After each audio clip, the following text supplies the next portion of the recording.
ಇವತ್ತು ನಾವು ಆಚರಣೆ ಮಾಡ್ತಾ ಇರುವಂತ ಹಬ್ಬಕ್ಕ ವಿದೇಶಿಯರ ವಿರುದ್ಧ ತಲವಾರು ಹಿಡ್ಕೊಂಡು ಕೈ ಎತ್ತಿದಂತ ಆ ಸ್ವಾತಂತ್ರ್ಯ ಹೋರಾಟದಿಂದ ನಾವು ಎರಡು ಕೈ ಎತ್ತುವಂತ ಸ್ಥಿತಿಗೆ ಇವತ್ತು ಬಂದಿದ್ದೇವೆ. ಅದಕ್ಕೋಸ್ಕರ 3 ಘೋಷಣೆ ಆಗ್ತಾನೆ. ಎಲ್ಲರೂ ಎರಡು ಕೈ ಎತ್ತಿ ಘರ್ಜಿಸಬೇಕು. ಭಾರತ್ ಮಾತಾ ಕಿ ವಂದೇ ಜೈ ಶ್ರೀರಾಮ್.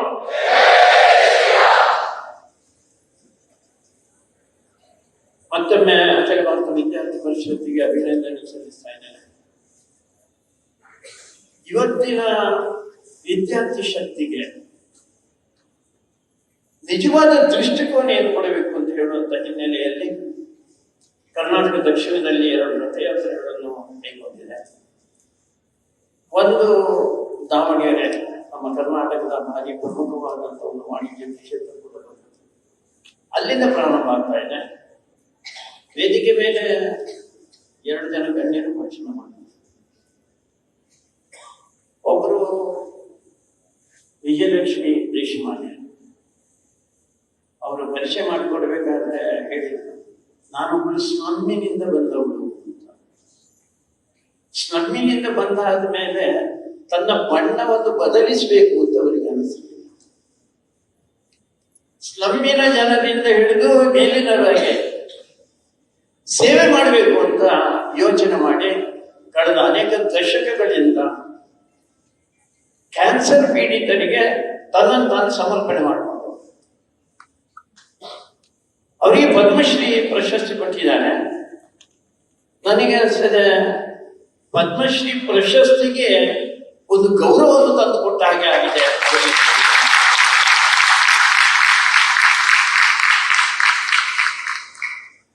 ಇನ್ನೊಬ್ಬರು ರವಿಕುಮಾರ್, ಒಬ್ಬ ಸಾಮಾನ್ಯ ವ್ಯಕ್ತಿ. ರಾಷ್ಟ್ರೀಯ ಸ್ವಯಂ ಸೇವಕ ಸಂಘದಿಂದ ಅವರಿಗೆ ಪ್ರೇರಣೆ ಸಿಕ್ಕಿತು. ಅದಕ್ಕೋಸ್ಕರ ಕಳೆದ ಒಂದು 3-4 ದಶಕಗಳಿಂದ ರಾಷ್ಟ್ರ ಸಮರ್ಪಿತ ಜೀವನವನ್ನು ನಡೆಸ್ತಾ ಇದ್ದಾರೆ. ನಾವು ಅವರನ್ನು ಪ್ರಚಾರಕ್ಕೆ ಪೂರ್ಣಾವಧಿ ಅಂತ ಹೇಳ್ತೇವೆ. ಅವರಿಗೆ ಸ್ವಂತ ಆಸಕ್ತಿ ಏನಿಲ್ಲ, ದೇಶದ ಚಿಂತನೆ ಮಾಡ್ತಾರೆ ಅಂತ ಇಬ್ಬರು ಇವತ್ತು ನಿಮಗೆ ಮಾರ್ಗದರ್ಶನ ಮಾಡಿದ್ದಾರೆ. ಅನೇಕ ಜನ ವಿದ್ಯಾರ್ಥಿ ಪರಿಷತ್ತಿನ ಪ್ರಮುಖರು ಇಲ್ಲಿದ್ದಾರೆ. ರಾಷ್ಟ್ರವನ್ನು ಜಗತ್ತಿನ ಅತ್ಯಂತ ಎತ್ತರದ ಸ್ಥಾನಕ್ಕೆ ಒಂದು ದೊಡ್ಡ ರಾಷ್ಟ್ರ ಶಕ್ತಿಯಾಗಿ, ವಿಶ್ವಶಕ್ತಿಯಾಗಿ, ಜಗತ್ತಿನ ಗುರುವಾಗಿ ಮಾಡಬೇಕು ಅಂತ ಹೇಳುವಂತ ನಮ್ಮ ಹಂಬಲಕ್ಕೆ ಹೋಗೊಟ್ಟು ಬಂದಂತ ಎಲ್ಲ ವಿದ್ಯಾರ್ಥಿನಿಯರು. ಭಾರತ ಭಾರಿ ಪುರಾತನವಾದಂತಹ ದೇಶ. 10,000 ವರ್ಷದ ಇತಿಹಾಸ ರಾಮನು ಅಂತ ಹೇಳ್ತಾರೆ. ಇನ್ನೊಂದು ದೇಶ ಅದರ ಹತ್ತಿರದ ಇತಿಹಾಸ ಇರುವಂತದ್ದು ಚೀನಾ, 2,500 ವರ್ಷ. ಆದರೆ 10,000 ವರ್ಷದಲ್ಲಿ ಇದು ಬದುಕಿಕೊಂಡು ಬಂದಿದೆ. ಹೇಗೆ ಬದುಕಿಕೊಂಡು ಬಂತು? ನಾನೊಬ್ಬರು ಹಿರಿಯರ ಮನೆಗೆ ಹೋಗಿದ್ದೆ. ಅಲ್ಲಿ ಅವರಿಬ್ಬರು 85-86 ವಯಸ್ಸಿನ ಹಿರಿಯರು. ನಾನು ಅವ್ರ ಹತ್ರ ಕೇಳಿದೆ, ಅಣ್ಣ ಹೇಗಿದ್ದೀರಾ ಅಂತ. ಅವ್ರು ಹೇಳಿದ್ರು, ಸಾಯಿಲಿಲ್ಲ, ಅದಕ್ಕೋಸ್ಕರ ಬದುಕಿದ್ದೇನೆ. ಭಾರತ ಹಾಗೆ ಸಾಯಿಲಿಲ್ಲ, ಅದಕ್ಕೋಸ್ಕರ ಬದುಕಿರುವಂತದ್ದಲ್ಲ. ಸ್ವಾಮಿ ವಿವೇಕಾನಂದರು ಅಮೆರಿಕಕ್ಕೆ ಹೋಗಿದ್ರು, ನಮಗೆಲ್ಲ ಗೊತ್ತಿದೆ. ಅಲ್ಲಿ ಶಿಕಾಗೋದಲ್ಲಿ ಅವರು ಭಾಷಣ ಮಾಡಬೇಕಾದ್ರೆ ಮೊದಲಿನ ವಾಕ್ಯ sisters and brothers of America ಅಷ್ಟೇ ಹೇಳಿದ್ರು. ಭಾರತ ಕಥೆಯನ್ನು ಹೊಸತಲ್ಲ. ಭಾರತದಲ್ಲಿ ಯಾರೇ ಹಳ್ಳಿಯಲ್ಲಿ ಮಾತಾಡಬೇಕಾದ್ರೆ ಅಕ್ಕ ತಂಗಿರೇ ಅಣ್ಣ ತಮ್ಮಂದ್ರೆ ಅಂತ ಹೇಳ್ತಾರೆ. ಆದರೆ ಅದರ ಎದುರುಗಡೆ ಸುಮಾರು 7,000 ಮಂದಿ ಪ್ರಕಾಂಡ ಪಂಡಿತರು, ವಿದ್ವಾಂಸರು. ಅದರಲ್ಲಿ ಮುಸಲ್ಮಾನರಿದ್ರು, ಕ್ರಿಶ್ಚಿಯನ್ರಿದ್ರು, ಪಾರ್ಸಿಗಳಿದ್ರು, ಯಹೂದಿಗಳಿದ್ರು, ಬೌದ್ಧಿಸ್ಟರು, ಒಟ್ಟು ಜಗತ್ತಿನ ಬೇರೆ ಬೇರೆ ಮತಪಂಥಗಳಿಗೆ ಸೇರಿದಂತ ಮಹಾನುಭಾವರು. ಅವರೆಲ್ಲರೂ ಚಪ್ಪಾಳೆ ತಟ್ಟಿದ್ರು. ಅಷ್ಟು ಮಾತ್ರ ಅಲ್ಲ, ಕುಣಿದು ಕುಪ್ಪಳಿಸಿದ್ರು. ಯಾಕೆಂದ್ರೆ ಮೊದಲಿಗೆ ಒಂದು ಹೊಸ ಸಂದೇಶ ಅವರಿಗೆ ಸಿಕ್ಕಿದೆ. ಅದು ಭಾರತದ ಸಂದೇಶ. ಅವರೇ ಹೇಳಿದ್ರು, ಜಗತ್ತಿನಲ್ಲಿ ಒಬ್ಬನೇ ದೇವರು ಇರುವುದು, ಆ ದೇವರ ಮಕ್ಕಳು ನಾವೆಲ್ಲ. ನೀವು ಆಸ್ಟ್ರೇಲಿಯಾ ಇರ್ಬೋದು, ಅಮೆರಿಕ ಇರ್ಬೋದು, ರಷ್ಯಾ ಇರ್ಬೋದು, ಜಪಾನ್ ಇರ್ಬೋದು, ಅದು ಕಬ್ಬಿನವನು ಇರ್ಬೋದು, ಬಿಳುಪಿನವನು ಇರ್ಬೋದು, ಶ್ರೀಮಂತ ಇರ್ಬೋದು, ಬಡವ ಇರ್ಬೋದು, ವಿದ್ಯಾವಂತ ಇರ್ಬೋದು, ಅವಿದ್ಯಾವಂತ ಇರ್ಬೋದು, ಎಲ್ಲರಿಗೂ ಕೂಡ ಆ ದೇವರ ಅಂಶನೇ ಇರೋದು. ಇದೊಂದು ಹೊಸ ಒಂದು ಕಲ್ಪನೆ, ಜಗತ್ತಿಗೆ ಹೊಸ ಕಲ್ಪನೆ. ಅದಾದ್ಮೇಲೆ ಭಾಷಣ ಆದ್ಮೇಲೆ ಹೊರಗಡೆ ಬಂದರು. ಹೊರಗಡೆ ಬಂದಾಗ ಈ ಮನುಷ್ಯ ಯಾರು ಅಂತ ಗೊತ್ತೇ ಇರ್ಲಿಲ್ಲ ಅವರಿಗೆ. ಅದಕ್ಕೋಸ್ಕರ ಅವ್ರು ಕೇಳಿದ್ರು, ನೀವ್ ಯಾರು ಅಂತ ಕೇಳಿದ್ರು. ಸಾಮಾನ್ಯ ನಾವೆಲ್ಲ ಹೊರಗಡೆ ಹೋದಾಗ ಹೆಮ್ಮೆಯಿಂದ ತಲೆ ಎತ್ತಿ ಎದೆ ಎತ್ತಿ ಹೇಳಿಕೊಡ್ತೇವೆ, ಆಮೇಲೆ ಇಂಡಿಯನ್ ಅಂತ. ವಿವೇಕಾನಂದರು ಇಂಡಿಯನ್ ಅಂತ ಹೇಳಿಲ್ಲ. ಅವ್ರು ಹೇಳಿದ್ರು, ಸಾವಿರ ವರ್ಷಗಳಿಂದ ನೂರಾರು ದೇಶಗಳಿಗೆ ಬದುಕುವುದು ಹೇಗೆ ಅಂತ ಕಲಿಸಿಕೊಟ್ಟಂತ ಸಂತ ಮಹಂತರು, ಋಷಿಗಳು, ಸನ್ಯಾಸಿಗಳು, ಅವರ ಪರಂಪರೆಗೆ ನಾನು ಸೇರಿದ ನಮಗೆ ಅನಿಸುತ್ತ ಹಾಗೆ ನಾವು ಶ್ರೇಷ್ಠವಾದಂತಹ ಒಂದು ಪರಂಪರೆಗೆ ಸೇರಿದಂತ, ತಲೆ ತಗ್ಗಿಸಿ ಎದೆ ಕುಗ್ಗಿಸಿ ಹೋಗುವಂತ ಜನಾಂಗ ಅಲ್ಲ. ವಿವೇಕಾನಂದ ಹೇಳ್ತಾ ಇದ್ರಲ್ಲ, ಯಾರಿಗಾದ್ರೂ ಒಂದು ಹಿಂದೂ ಅಂತ ಹೇಳುವಂತ ಶಬ್ದ ಅವರಿಗೆ ಕೇಳಿದರೆ ಅವರಲ್ಲಿ ವಿದ್ಯುತ್ ಸಂಚಾರ ಆಗಬೇಕು. ಇವತ್ತು ಅನೇಕರಿಗೆ ಹಿಂದೂ ಅಂತ ಕೇಳಿದ್ರೆ ಶಾಕ್ ಆಗುತ್ತೆ, ವಿದ್ಯುತ್ ಶಾಕ್ ಆಗುತ್ತೆ. ಯಾಕೆ ಈ ಪರಿಸ್ಥಿತಿ ಬಂತು ನಮಗೆ ಅಂತ ಕೇಳಿದ್ರೆ ನಮ್ಮ ಶಿಕ್ಷಣದಿಂದ. ನಮ್ಮ ಶಿಕ್ಷಣ ಯಾವ ಶಿಕ್ಷಣ? 1835ರಲ್ಲಿ ಇಂಗ್ಲೆಂಡಿನ ಪಾರ್ಲಿಮೆಂಟ್ನಲ್ಲಿ ಒಬ್ಬ ಮೆಕಾಲೆ ಅಂತ ಹೇಳುವಂತವನು, ತಮ್ಮ ಹೆಸರನ್ನು ತುಂಬಾ ಬರೀ ಕೇಳಿದ್ದೀನಿ ಅಂದ್ಕೊಳ್ತೇನೆ ನಾನು. ಅವನು ಭಾಷಣ ಮಾಡ್ತಾ ಹೇಳಿದ, ನಾನು ಭಾರತದಲ್ಲಿ ಅನೇಕ ವರ್ಷಗಳ ಕಾಲ ಇದ್ದೆ, ಇಡೀ ದೇಶ ಉದ್ದ ಆಗಲ್ಲ ಎಲ್ಲ ಸುತ್ತಾಡಿದ್ದೇನೆ ನಾನು. ಆಶ್ಚರ್ಯ ಅಂದ್ರೆ ನಾನು ಒಬ್ಬನೇ ಒಬ್ಬ ಭಿಕ್ಷುಕನನ್ನು ಅಥವಾ ಒಬ್ಬನೇ ಒಬ್ಬ ಕಳ್ಳನನ್ನು ನೋಡೇ ಇಲ್ಲ. ಎರಡು ಕಾರಣಕ್ಕೋಸ್ಕರ: ಒಂದು, ಅತ್ಯಂತ ಸಂಪದ್ಭರಿತವಾದಂತ ದೇಶ; ಎರಡನೇದು, ಅತ್ಯಂತ ಸುಸಂಸ್ಕೃತವಾದಂತ ದೇಶ. ನಾವು ಬ್ರಿಟಿಷರು ಯೋಚನೆ ಮಾಡ್ತೇವೆ ಭಾರತವನ್ನು 100 ವರ್ಷಗಳ ಕಾಲ ಆಳಬೇಕು ಅಂತ. ಅದು ಅಸಾಧ್ಯ. ಅದು ಸಾಧ್ಯ ಮಾಡಬೇಕು ಅಂತ ಆದರೆ ಅವರಿಗೆ ಮತ್ತು ಅವರ ಧರ್ಮಕ್ಕೆ, ಅವರ ಸಂಸ್ಕೃತಿ ಮತ್ತು ದೇಶಕ್ಕೆ ಇರುವಂತ ಸಂಬಂಧ ಏನಿದೆ ಅದನ್ನು ಕತ್ತರಿಸಬೇಕು. ಅದಕ್ಕೋಸ್ಕರ ಅವರಿಗೆ ಜವಾಬ್ದಾರಿ ಕೊಟ್ಟರು, ನೀನೇ ಮಾಡಬೇಕು, ವಾಪಸ್ ಭಾರತಕ್ಕೆ ಬರಲ್ಲ. ಭಾರತಕ್ಕೆ ಬಂದು ಒಂದು 30-35 ವರ್ಷದ ನಂತರ ಅವನ ಡ್ಯಾಡಿಗೆ ಒಂದು ಪತ್ರ ಬರೀತಾನೆ. ಅವನ ಪತ್ರದಲ್ಲಿ ಏನು ಬರಲ್ಲ ಅಂತ ಕೇಳಿದ್ರೆ, ಡ್ಯಾಡಿ, ನಾನು ಹೊಸ ಪ್ರಯೋಗ ಮಾಡಿದ್ದೇನೆ. ಪ್ರಯೋಗ ಏನಪ್ಪ ಅಂತ ಕೇಳಿದ್ರೆ, ಇಲ್ಲಿದ್ದಂತ ಶ್ರೀಮಂತ ಮಕ್ಕಳಿಗೆ ಇಂಗ್ಲಿಷ್ ಕಲಿಸಿದ್ದೇನೆ ನಾನು. ಅದರ ಪರಿಣಾಮ ಇವತ್ತು ಅವರ ಮಾತೃಭಾಷೆ ಯಾವುದಿದೆ, ಕನ್ನಡ ಇರ್ಬೋದು, ಹಿಂದಿ ಇರ್ಬೋದು, ತೆಲುಗು ಇರ್ಬೋದು, ಮಲಯಾಳಿ ಇರ್ಬೋದು, ಪಂಜಾಬಿ ಇರ್ಬೋದು, ಯಾವುದೇ ಭಾಷೆ, ಅದನ್ನು ಹೊರತುಬಿಟ್ಟು ಎಲ್ಲರೂ ಇಂಗ್ಲಿಷ್ ನಲ್ಲಿ ಮಾತಾಡಲಿಕ್ಕೆ ಪ್ರಾರಂಭ ಮಾಡ್ತಾರೆ. ಅವರು ಮೊದಲು ತಂದೆ, ತಾಯಿ, ಚಿಕ್ಕಪ್ಪ, ಮತ್ತಪ್ಪ, ಮಾಮ, ಆ ಶಬ್ದಗಳನ್ನು ಉಪಯೋಗ ಮಾಡ್ತಾ ಇದ್ರೆ ಈಗ ಎಲ್ಲರೂ ಮಮ್ಮಿ, ಡ್ಯಾಡಿ, ಅವರು ಮೊದಲು ದಾರಿಯಲ್ಲಿ ಸಿಗಬೇಕಾದ್ರೆ ಪರಸ್ಪರ ನಮಸ್ತೆ ಅಂತ, ಈಗ ಹಲೋ ಮಮ್ಮಿ, ಹಲೋ ಡ್ಯಾಡಿ. ಅವರು ಮೊದಲು ಪಂಚೆ ಹೊಡ್ತಾ ಇದ್ರು ಡ್ಯಾಡಿ, ಈಗ ಕೋಟಿಗೆ ಬಂದಿದ್ದಾರೆ, ಸೂಟಿಗೆ ಬಂದಿದ್ದಾರೆ, ಹ್ಯಾಟಿಗೆ ಬಂದಿದ್ದಾರೆ. ಅವರು ಡ್ಯಾಡಿ ಮೊದಲು ನೆಲದ ಮೇಲೆ ಎಲೆ ಇಟ್ಟು ಊಟ ಮಾಡ್ತಾ ಇದ್ರು ಡ್ಯಾಡಿ, ಈಗ ಅವರು ಮೇಜಿನ ಮೇಲೆ ಬಂದ್ಬಿಟ್ಟಿದ್ದಾರೆ. ಮೊದಲು ಅವರು ಕೈಯಿಂದ ಊಟ ಮಾಡ್ತಾ ಇದ್ರು ಡ್ಯಾಡಿ, ಈಗ ಫೋರ್ಕಿಂದ ಊಟ ಮಾಡಿದ್ರು. ಎಲ್ಲ ಬದಲಾವಣೆ ಮಾಡಿದ್ದಾರೆ ಡ್ಯಾಡಿ, ಪೂರ್ತಿ ಎಲ್ಲ ಬದಲಾವಣೆ. ಆದರೆ ಒಂದು ಬದಲಾವಣೆ ಮಾಡ್ಲಿಕ್ಕೆ ಆಗ್ಲಿಲ್ಲ, ಅದು ಮೈಯ ಬಣ್ಣ, ಅದು ತಪ್ಪಿ. ಅದಕ್ಕೋಸ್ಕರ ಅವನು ಬರೆದ, ಕಪ್ಪು ಬಣ್ಣದ ಇಂಗ್ಲಿಷಲ್ಲಿ ನಿರ್ಮಾಣ ಮಾಡಿದ್ದೇನೆ ನಾನು. ಅದಕ್ಕೋಸ್ಕರ ನಾವು ಯಾರು ಅಂತ ಮರೆತು ಬಿಟ್ಟಿದ್ದೇವೆ. ನಾವು ಇಂಗ್ಲಿಷರು ಆಗ್ಲಿಕ್ಕೆ ಹೊರಟಿದ್ದೇವೆ. ನಾವು ಆ ಕಡೆ ಇಂಗ್ಲಿಷರು ಆಗಲಿಲ್ಲ, ಈ ಕಡೆ ನಮ್ಮ ದೇಶದವರು. ಆ ಶಿಕ್ಷಣವನ್ನು ಇವತ್ತು ನಾವು ಅನುಸರಿಸ್ತಾ ಇದ್ದೇವೆ. ಇವತ್ತು ಕೇಳಬೇಕಾದ್ರೆ ಪಾಠದಲ್ಲಿ ಜಾರ್ಜ್ ಯಾರಿದ್ರು, ನಾವು ಜಾರ್ಜ್, ಅವನ ಅಪ್ಪನ ಹೆಸರು ಏನು? ವಿಕ್ಟೋರಿಯಾ ರಾಣಿಯ ಗಂಡನ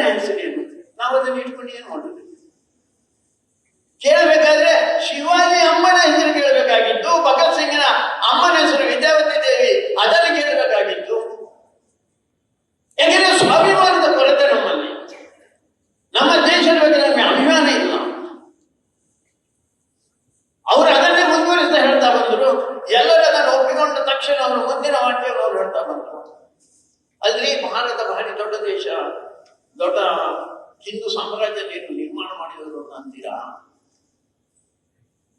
ನಿಮಗೆ ಈ ದೇಶ ಒಂದು ಅಂತ ಗೊತ್ತಾಗಿದೆ. ಈ ದೇಶವನ್ನು ಒಂದು ಮಾಡಿದವರು ನಾವೇ. ಇವತ್ತು ಪಾಠದಲ್ಲಿದೆ, ಇವತ್ತು ಅನೇಕ ರೀತಿಯಲ್ಲಿ ಮಾಡಿದರೆ ಕನ್ಯಾಕುಮಾರಿಯಿಂದ ಕಾಶ್ಮೀರದವರೆಗೆ ಈ ದೇಶ ನಿಂತು ಅಟಕದಿಂದ ಕಟಕಿನವರೆಗಿರುವಂತಹ ದೇಶ. ಅದನ್ನು ನಿರ್ಮಾಣ ಮಾಡಿದವರು ಇಂಗ್ಲಿಷರೇ ಅಂತ ಹೇಳುವಂತ ಭ್ರಮೆಯಲ್ಲಿದ್ದೇವೆ ನನಗೆ.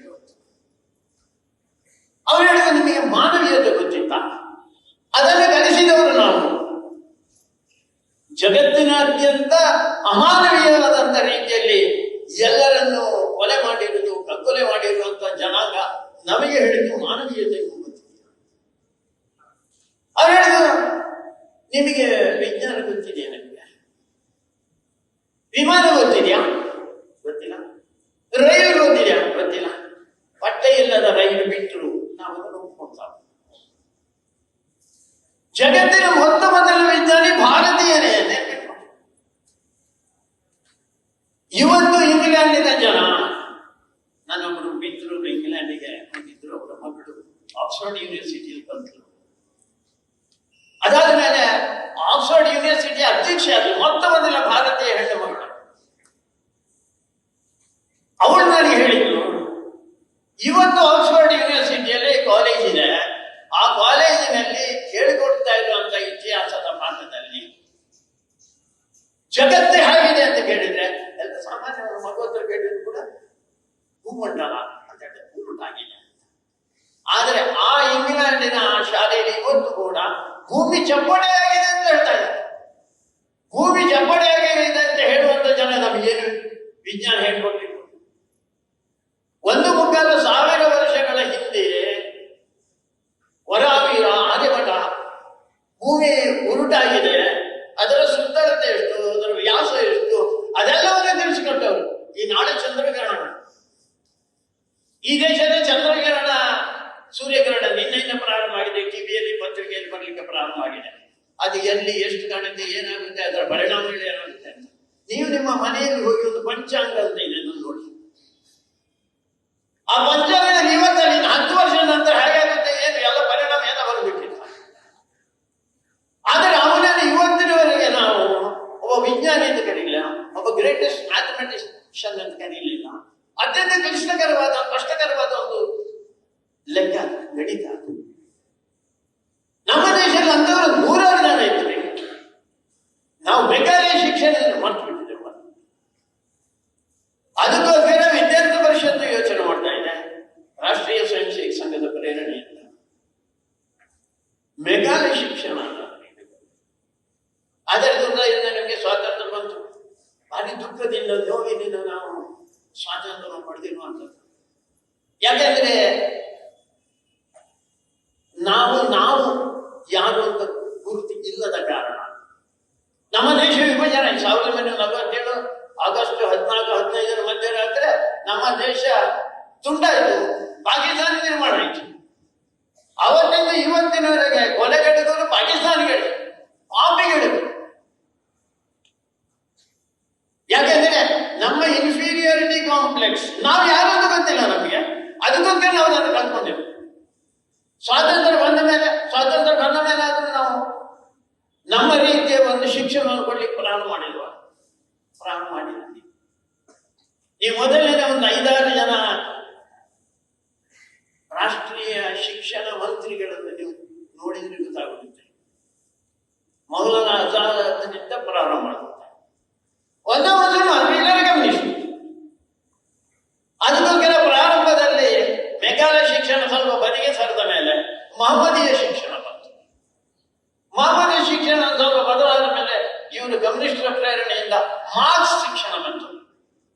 ಮೆಘಾಲಯಂ, ಮಹಮ್ಮದೀಯಂ, ಮಾರ್ಕ್ಸಿಯಂ, ಇದು 3 ನಮ್ಮ ದೇಶದಲ್ಲಿ ನಡೀತಾನೆ ಇದೆ. ಈಗ ಹೊಸ ಶಿಕ್ಷಣ ನೀತಿ ಬಂದಿದೆ 2020ರಲ್ಲಿ. ಆ ಹೊಸ ಶಿಕ್ಷಣ ನೀತಿ ಅದು 3 ಎಂಗಳನ್ನು ಬಿಟ್ಟು ಇನ್ನೊಂದು ಎಂಗೆ ಹೋಗಿದೆ, ಅದು ಮಹರ್ಷಿ ಶಿಕ್ಷಣ. ವಿದ್ಯಾರ್ಥಿ ಪರಿಷತ್ ಯೋಚನೆ ಮಾಡ್ತಾ ಇರೋದು ಮಹರ್ಷಿ ಶಿಕ್ಷಣದ ರೀತಿಯಲ್ಲಿ ನಾವು ಶಿಕ್ಷಣವನ್ನು ಕೊಡಬಹುದು. ಆ ಶಿಕ್ಷಣ ಏನು? ಆ ಶಿಕ್ಷಣ ಅಂದರೆ ಈ ದೇಶದ ಜೊತೆಯಲ್ಲಿ ನಮಗಿರುವಂತ ಸಂಬಂಧ. ರಾಷ್ಟ್ರೀಯ ಸ್ವಯಂ ಸೇವಕ ಸಂಘವನ್ನು ಒಬ್ಬ ಶ್ರೇಷ್ಠ ದೇಶಭಕ್ತ ದಾರ್ಶನಿಕ. ದಾರ್ಶನಿಕ ಅಂದ್ರೆ ಅರ್ಥ ಗೊತ್ತಿಲ್ಲ. ದಾರ್ಶನಿಕ ಅಂದ್ರೆ ಮುಂದಿನ 50 ವರ್ಷಗಳಲ್ಲಿ ಅಥವಾ 100 ವರ್ಷಗಳಲ್ಲಿ ಈ ದೇಶದಲ್ಲಿ ಏನಾಗಬಹುದು ಅಂತ ಯೋಚನೆ ಮಾಡೋದು ಮಾತ್ರ ಅಲ್ಲ, ಅದಕ್ಕೆ ಈಗ ಏನು ಪ್ರಯತ್ನಗಳನ್ನು ಮಾಡಬೇಕು ಅಂತ ಯೋಚನೆ ಮಾಡುವುದು ದಾರ್ಶನಿಕ ಅಂತ. ಅಂಥ ಸಾಧನೆಯಲ್ಲಿದ್ದಂಥವ್ರು ಒಬ್ಬ ವ್ಯಕ್ತಿ ಡಾಕ್ಟರ್ ಕೇಶವ ಬಲಿರಾಮ್ ಹೆಡ್ಗೇವಾರ್. ಅವರ ಚಿಂತನೆಯ ಹಿನ್ನೆಲೆಯಲ್ಲಿ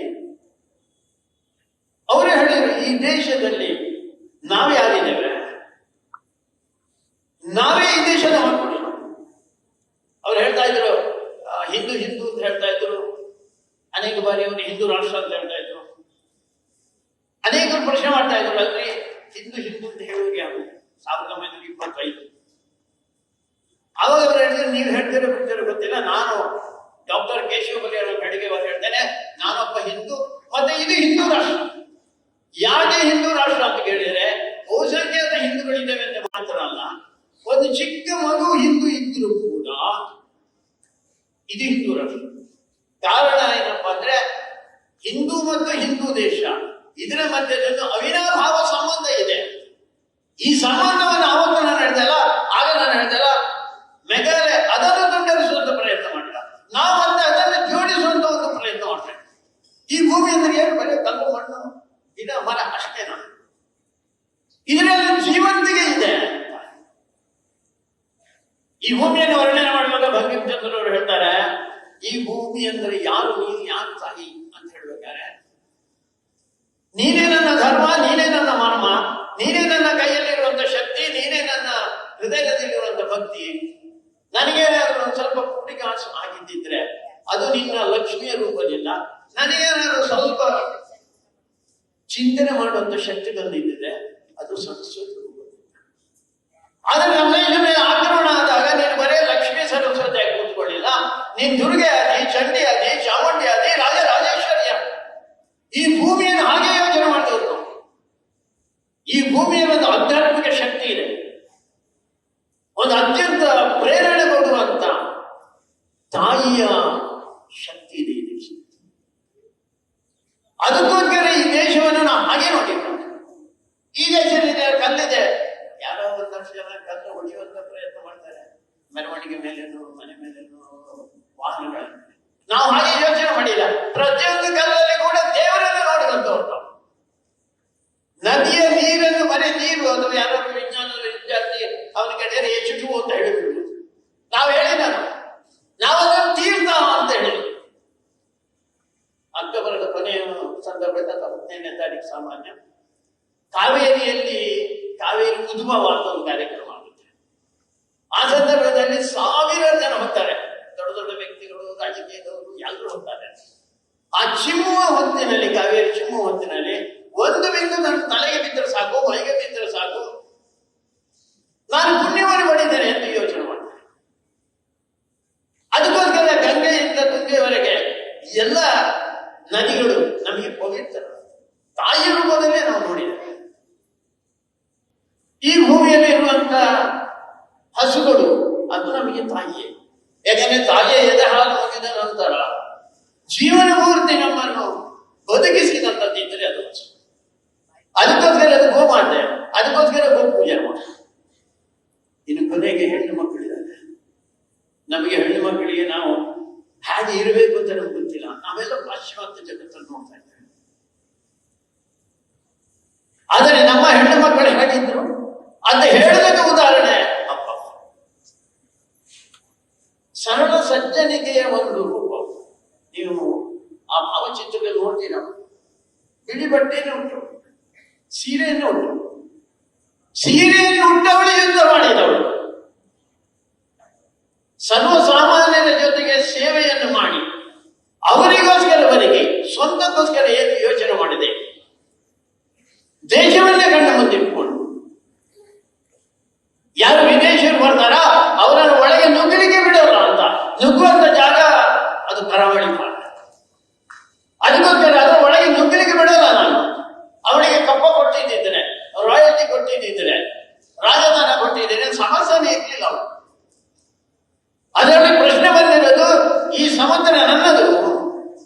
ಈ ಭೂಮಿ ನನ್ನದೇನು, ಇಲ್ಲಿ ಸಾವಿರಾರು ಜನ ದುಡಿತಾರೆ, ಸಂಪಾದನೆ ಮಾಡ್ತಾರೆ. ಆ ಹಣವನ್ನು ನಿನಗೆ ಕೊಡಬೇಕು. ಯಾರೋ ವಿದೇಶದಿಂದ ಬಂದಂತ ನಿಮಗೆ ಕೊಡಬೇಕು. ವಸಾಹತುಶಾಹಿಯ ವಿರುದ್ಧ ಹೋರಾಟ ಮಾಡಿದಂತ ಮೊದಲ ಒಂದು ಹೆಣ್ಮಗಳು ಜಗತ್ತಿನಲ್ಲಿ ಮೊದಲು, ಬರೀ ಭಾರತ ಮೊದಲ ಸ್ವಾತಂತ್ರ್ಯ ಹೋರಾಟ ಅಂತಲ್ಲ, ಜಗತ್ತಿನಲ್ಲಿ. ಯಾಕೆ ಜಗತ್ತಿನಲ್ಲಿ ಹೇಳ್ತಾನೆ ಅಂತ ಹೇಳಿದ್ರೆ, ಒಂದು ವಿಚಿತ್ರವಾದ ನಾವು ಅರ್ಥ ಮಾಡಿಕೊಳ್ಳಿಲ್ಲ. ಜಗತ್ತಿನ ಎಲ್ಲ ದೇಶಗಳಲ್ಲಿ ಗಂಡಸರು ಮಾತ್ರ ದೇವರು, ಭಾರತದಲ್ಲಿ ಹೆಣ್ಣು ಮಕ್ಕಳು ದೇವರು.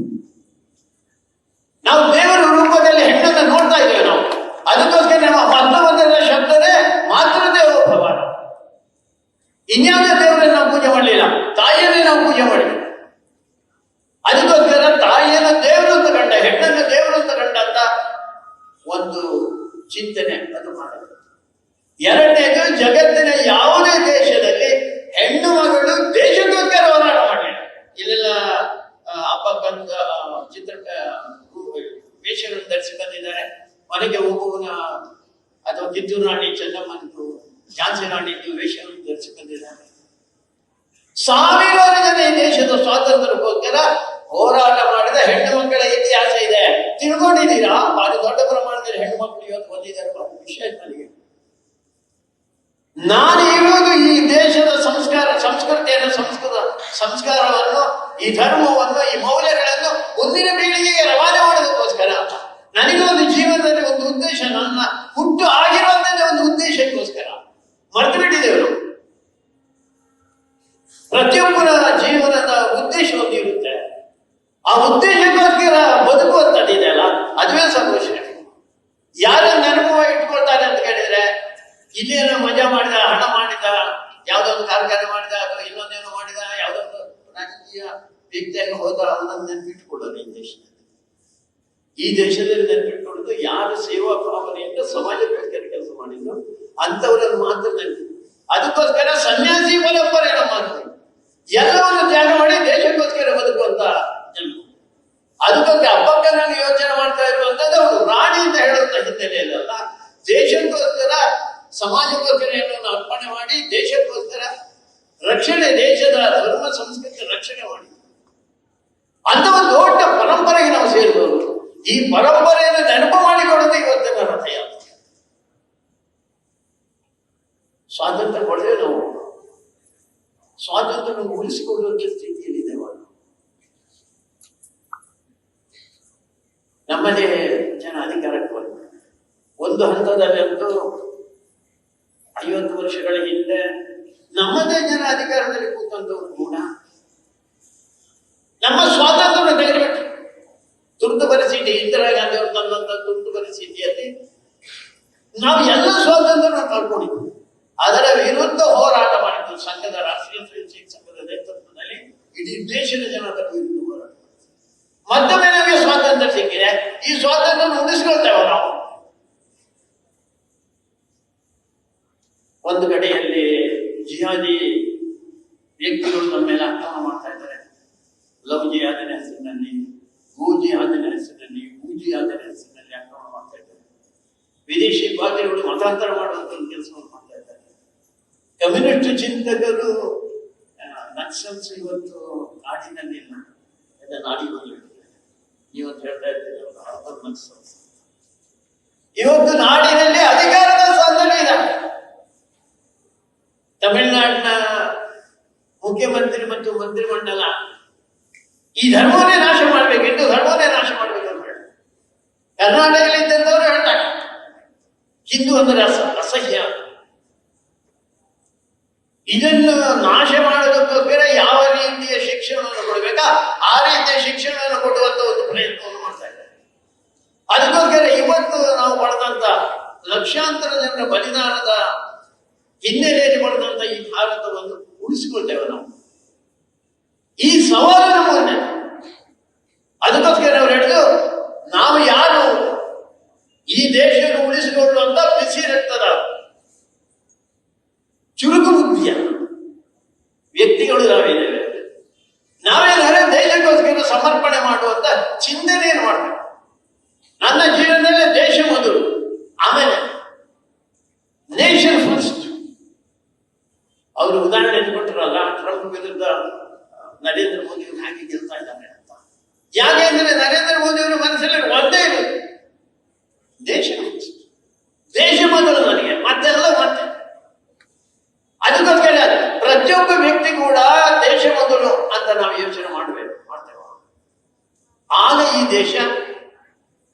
ಸಮೃದ್ಧವಾದಂಥ ದೇಶ ಆಗುತ್ತೆ.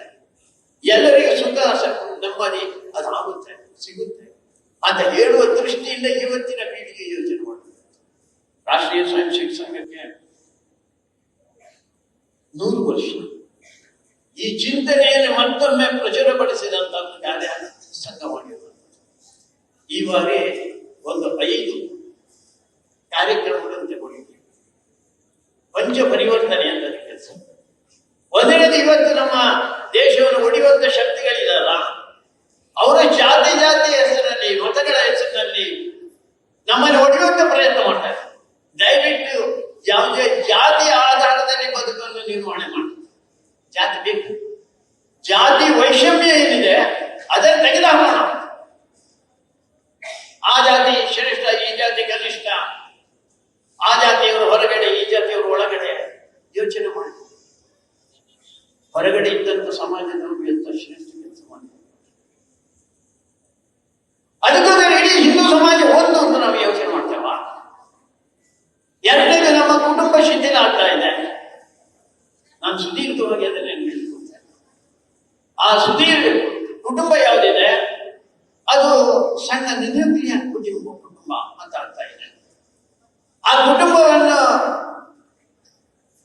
ಶ್ರೇಷ್ಠವಾದಂತ ರೀತಿಯಲ್ಲಿ ನಮ್ಮ ಕುಟುಂಬದ ಪದ್ಧತಿ ಪ್ರಕಾರ ನಡೆಸಬಹುದು. ನಮ್ಮ ಹಿರಿಯರ ಬಗ್ಗೆ ಇತ್ತೀಚೆಗೆ ಬೆಂಗಳೂರಿಗೆ ಹೋಗಿದ್ರು. ಅವ್ರ ಸಂಘದ ಪ್ರಚಾರಕ ಪೂರ್ಣವಾಗಿ ಅವರ ಮನೆಗೆ ಹೋಗಿದ್ರು. ಮನೆಗೆ ತುಂಬಾ ದಿವಸಗಳ ನಂತರ ಹೋಗಿದ್ರು, ಅನೇಕ ವರ್ಷಗಳ ನಂತರ. ಅಲ್ಲಿ ಹೋದಾಗ ಅವ್ರು ಮಾತಾಡ್ತಾ ಆ ಮನೆಯ ತಂದೆ ತಾಯಿ ಹೇಳಿದ್ರು, ನೀವು ಬರ್ತಾ ಇದ್ದಾಗ ನಮ್ಮ ಮಗಳು ಒಂದು 7-8 ವರ್ಷದ ಹುಡುಗಿ, ಈಗ ಅವಳು ಒಂದು 18, 19, 20 ವಯಸ್ಸಾಗಿದೆ. ಒಂದ್ಸಲ ಅವಳ ಹತ್ರ ಮಾತಾಡಿ ಬನ್ನಿ ಅಂತ ಮಾಡಿದ್ದಾರೆ. ಇವಳು ಮಾತಾಡಿದ್ರೆ ಅವಳಿಗೆ ತುಂಬಾ ಖುಷಿ ಆಯ್ತು. ಎಲ್ಲರೂ ಮಾತಾಡಿ ಆದ್ಮೇಲೆ ಇವ್ರು ಕೇಳಿದ್ರು, ಏನು ಯಾವಾಗ ನೀನು ಸಿಹಿ ಕೊಡ್ತೀಯಾ ಅಂತ. ಸಿಹಿ ಅವ್ರು ಹೇಳಿದ್ರೆ, ಏನು ಸಿಹಿ ಕೊಡು? ಅದ ಯಾವಾಗ ನೀನು ಮದುವೆ ಆಗುತ್ತೆ? ಅವಾಗ ಹೇಳಿದ್ರೆ, ನಾನು ಮದುವೆನೇ ಆಗಲ್ಲ. ಇವರೇನ ಅದಕ್ಕೆ ಉತ್ತರ ಕೊಡ್ಲಿಕ್ಕೆ ಹೊರಟರು, ನೀವು ನನಗೆ ಭಾಷಣ ಮಾಡೋದು ಬೇಡ. ನಾನು ಮಾತಾಡೋದು ನನ್ನ ತರಗತಿಯಲ್ಲಿ ಇರುವಂತ 6 ಜನ ಹುಡುಗಿಗೂ ಹಾಗೆ ನಿಶ್ಚಯ ಮಾಡಿ. ಇದು ಹಿಂದೂ ಸಮಾಜದಲ್ಲಿ ಒಂದು ಸಮಸ್ಯೆ. ಮದುವೆ ಆದ ಮೇಲೆ ಒಂದು ಮದುವೆಗೆ ಹೋಗಿದ್ದೆ ನಾನು ಬೆಂಗಳೂರಿನಲ್ಲಿ. ಅಲ್ಲಿ ಒಬ್ಬರು ಪೊಲೀಸ್ ಆಫೀಸರ್ ಜಸ್ಟ್ ರಿಟೈರ್. ಅವರು ಪಕ್ಕದಲ್ಲಿದ್ದಂತ ಹುಡುಗನನ್ನು ತೋರಿಸಿ, ಇವ್ರು ನನ್ನ ಮಗ, ಇವಳು ಸೊಸೆ, ಇವಳು ನಿಮ್ಮೂರ್ನವರು. ನಾನು ಅವಳ ಹತ್ರ ಮಾತಾಡಿದೆ, ಎಷ್ಟು ವರ್ಷ ಆಯ್ತು ನಿಮಗೆ ಮದುವೆ? 7 ವರ್ಷ ಆಯ್ತು. ಮಕ್ಕಳು ಎಷ್ಟು ಬೇಡ?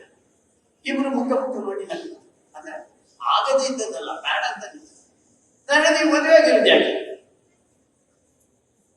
ಬರೇ ಹೆಣ್ಣು ಬೇಕು ಅಂತಾದ್ರೆ ಹೆಣ್ಣು ಸಿಗ್ತಾಳೆ, ಗಂಡು ಬೇಕು ಅಂತಾದ್ರೆ ಗಂಡು ಸಿಗ್ತಾಳೆ. ಮದುವೆ ಆಗಿರೋ ಉದ್ದೇಶನೇ ಧರ್ಮ ಪ್ರಜಾಭಿವೃದ್ಧಿ ಸಿದ್ಧಿ ಅಂತ. ಮುಂದಿನ ಪೀಳಿಗೆ ಆಗಬೇಕಲ್ಲ. ಇವತ್ತು ಈ ಸಮಸ್ಯೆ ಹಿಂದೂ ಸಮಾಜದಲ್ಲಿ. ಅದಕ್ಕೋಸ್ಕರ ಹಿಂದೂ ಸಮಾಜವನ್ನು ಮತ್ತೆ ಉಳಿಸಿಕೊಳ್ತೇನೆ.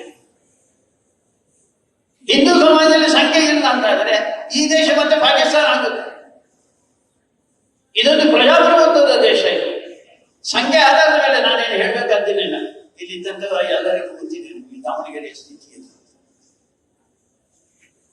ಮೂರನೇದು, ಪರಿಸರವನ್ನು ನಾವು ಆರಾಧನೆ ಮಾಡ್ಕೊಂಡು ಬರ್ತಾ ಇರುವಂತ ಜನ, ಅದಕ್ಕೋಸ್ಕರ ಮುಗಿಸಬಹುದು.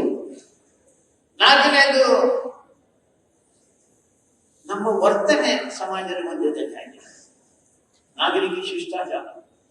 ಸುಮ್ಮನೆ ನಾನು ಹೇಳ್ತಾ ಇರೋ ಸಂಬಂಧ ಬೈಕ್ನಲ್ಲಿ ಬರ್ತೇವೆ ನಾವು, ಹೆಲ್ಮೆಟ್ ಇಟ್ಕೊಳ್ಳಿಕ್ಕೆ ಸಮಸ್ಯೆ. 99% ಇವತ್ತು ಬೈಕ್ ಆಕ್ಸಿಡೆಂಟ್ ಆಗುವುದರಲ್ಲಿ ತಲೆಗೆ ಏಟಾಗಿರೋದಲ್ಲಿ. ನಾವು ರಸ್ತೆಯಲ್ಲಿ ಹೋಗ್ತೇವೆ, ಅಲ್ಲಿ ಸ್ಟಾಪ್ ಅಂತ ಸರಿ ಅದನ್ನು ದಾಟಿಯಾಗಿ ಹೋಗ್ತೇವೆ ನಾವು. ಒಂದು ರಸ್ತೆ ಬಸ್ಸಿನಲ್ಲಿ ಹೋಗಬೇಕು, ತುಂಬಾ ಖುಷಿ ಆಗೋ, ಇವು ನನಗೆ ಸೀಟ್ ಸಿಕ್ಕಿರುತ್ತೆ. ಎಲ್ಲರೂ ನೇತಾಡ್ಕೊಂಡಿದ್ದಾರೆ. ಒಬ್ಬಳು ಹೆಣ್ಣು ಮಕ್ಕಳು ತನ್ನ ಮಗುವನ್ನು ಸೊಂಟದಲ್ಲಿ ಇಟ್ಕೊಂಡು ಒಂದು ಕೈಯಲ್ಲಿ ಒಂದು ಶೀಲವನ್ನು ಇಟ್ಕೊಂಡು ಮೇಲೆ ಹಾಕ್ತಾರೆ. ಆ ಸಂದರ್ಭದಲ್ಲಿ ನಾನು ನನ್ನ ಸೀಟಿನಲ್ಲಿ ಕೂತ್ಕೊಳ್ತೇನೆ, ಅವಳಿಗೆ ಸೀಟ್. ಇಂಥ ಶಿಷ್ಟಾಚಾರಗಳನ್ನು ನಾವು ಪಾಲಿಸಬೇಕು. ಕೊನೆಯ ಒಂದು ವಿಷಯ ಹೇಳಿರುವಂಥದ್ದು ಸ್ವದೇಶಿ ಚಿಂತನೆ. ರವಿಕುಮಾರ್ ಅದನ್ನು ಮುಟ್ಟಿದ್ರು ಸ್ವಲ್ಪ ಆ ವಿಷಯ. ಮೊನ್ನೆ ಆಪರೇಷನ್ ಸಿಂಧೂರ್ ಆಯ್ತು. ಆಪರೇಷನ್ ಸಿಂಧೂರ್ ಆದಾಗ 22 ನಿಮಿಷದಲ್ಲಿ ನಾವು ಪಾಕಿಸ್ತಾನ ಸೋಲಿಸ್ಬಿಟ್ಟಿದ್ವಿ. ಕಾರಣ ಏನಂದ್ರೆ ಪ್ರಧಾನಮಂತ್ರಿಯವರು ನಿರ್ಣಯ ಮಾಡಿದ್ರು, ಉಗ್ರಗಾಮಿಗಳು ಯಾರಿದ್ದಾರೋ, ಯಾರು ನಮ್ಮ ಹೆಣ್ಣು ಮಕ್ಕಳ ಸಿಂಧೂರನ್ನು ಆಸೆ ಹಾಕಿದ್ರು, ಹಿಂದೂ ನೀನು ಅಂತ ಹೇಳಿ ಗುಂಡಾಗಿ ಕೊಂದಿದ್ರು, ಅಂತ ನೆಲೆಗಳನ್ನು ನಾಶ ಮಾಡಬೇಕು ಅಂತ ಇಲ್ಲಿ ಒಂದು ಕ್ಷಿಪಣಿಯನ್ನು, ಹೊಸ ರೀತಿಯ ಒಂದು ಯುದ್ಧ ತಂತ್ರ, ಯುದ್ಧ ಕಲೆ. ಆ ಬ್ರಹ್ಮೋಸ್ ಕ್ಷಿಪಣಿ ಏನಿತ್ತು ಅದು ಸ್ವದೇಶದಲ್ಲಿ ನಿರ್ಮಾಣದ ಅದಕ್ಕೋಸ್ಕರ ಅವರು ಕರೆ ಕೊಟ್ಟರು, ಸಂಘನೂ ಕರೆ ಕೊಡ್ತಾ ಇದೆ. ಸ್ವದೇಶಿ ವಸ್ತುಗಳನ್ನು ಬಳಸಿ, ಸ್ವದೇಶಿ ವಸ್ತು ಒಂದು 2-3 ಉದಾಹರಣೆ ಮಾಡಬಹುದೇ. ನಾನು ತುಂಬಾ ದೊಡ್ಡದ ಯೋಚನೆ ಮಾಡಿ, ಸಣ್ಣ ಪುಟ್ಟದನ್ನು ಯೋಚನೆ ಮಾಡಿ. ನಾನು ಬೆಳಿಗ್ಗೆ ಎದ್ದು ಹಲ್ಲು ಉಜ್ಜಬೇಕಾದ್ರೆ ಯಾವ ಪೇಸ್ಟ್ ಕಾಲ್ಗೇಟ್, ಅದು ನಮ್ಮ ಟಿವಿಯಲ್ಲಿ ನೋಡಿರ್ತೇವೆ.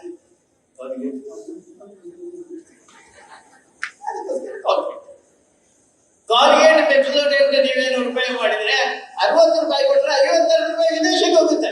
ಹಿಂದೂಸ್ತಾನಿಗೂ ತಾಕಿದ್ದಾನೆ, ಅದು ಅಲ್ಲಿಗೆ ಹೋಗ್ಬೋದು. ಸ್ನಾನ ಮಾಡಬೇಕಾದ್ರೆ ಅದಕ್ಕೆ ಟಿವಿಯಲ್ಲಿ ನೋಡಿರ್ತೇನೆ. ನನ್ನ ಅಚ್ಚುಮೆಚ್ಚಿನ ತಾರೆ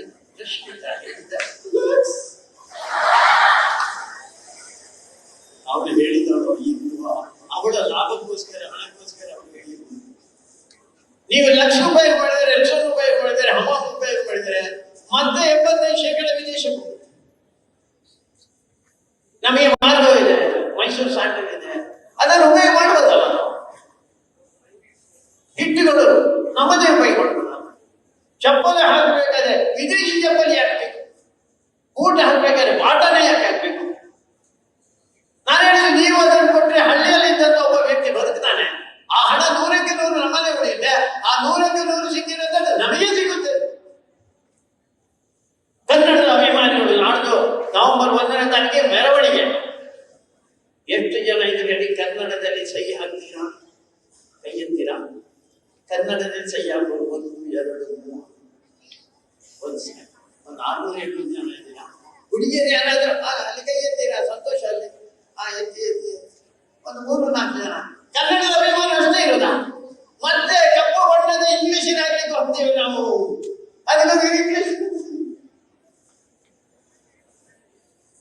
ಅಪ್ಪ ನನ್ನ ಮಮ್ಮಿ ಡ್ಯಾಡಿ ಅಂತ ಕರೆಯದೆ, ಚಿಕ್ಕಪ್ಪ ದೊಡ್ಡಪ್ಪ ನಾದಿನಿ, ಆ ಹೆಸರಿನಲ್ಲಿ ನಾವು ಕರೆಯುವಂತ ಪ್ರಯತ್ನ ಮಾಡ್ಬೋದ?